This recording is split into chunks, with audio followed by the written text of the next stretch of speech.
समस्या का समाधान। एक 10 वर्षीय लड़का रोज अपने पिता के साथ पास की पहाड़ी पर सैर को जाता था।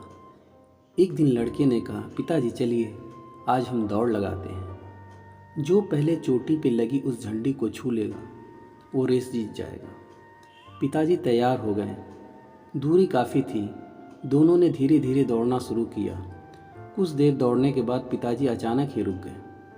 क्या हुआ पापा, आप अचानक क्यों रुक गए? आपने अभी से हार मान ली क्या?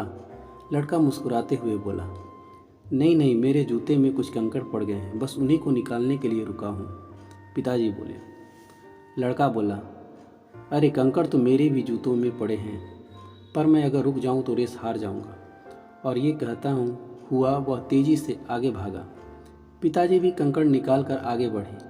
लड़का बहुत आगे निकल चुका था, पर अब उसे पाँव में दर्द का एहसास हो रहा था और उसकी गति भी घटती जा रही थी।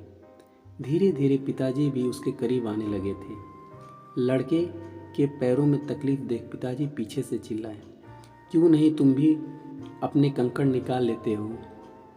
मेरे पास इसके लिए टाइम नहीं है, लड़का बोला और दौड़ता रहा। कुछ देर में पिताजी उससे आगे निकल गए और चुभते कंकड़ की वजह से लड़के को तकलीफ बहुत बढ़ चुकी थी और अब उससे चला नहीं जा रहा था। वह रुकते रुकते चीखा, पापा अब मैं नहीं दौड़ सकता। पिताजी जल्दी से दौड़कर वापस आए और अपने बेटे के जूते खोले। देखा तो पाँव से खून निकल रहा था।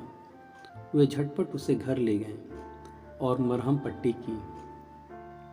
जब दर्द कुछ कम हो गया तो उन्होंने समझाया, बेटे मैंने आपसे कहा था ना, पहले अपने कंकड़ों को निकाल लो फिर दौड़ो।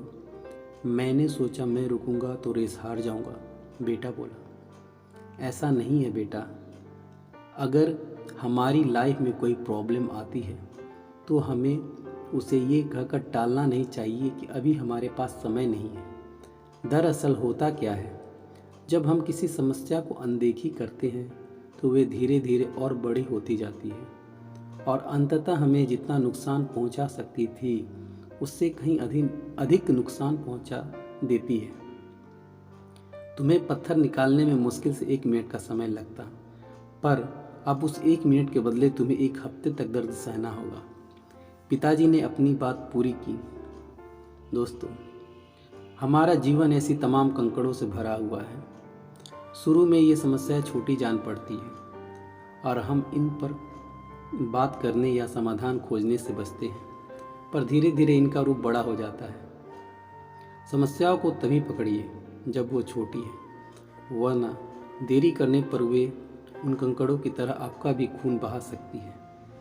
दोस्तों, आपको यह मोटिवेशनल स्टोरी कैसी लगी?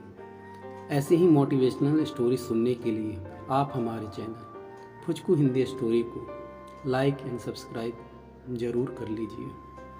कहानी सुनने के लिए आपका बहुत बहुत धन्यवाद। Please subscribe.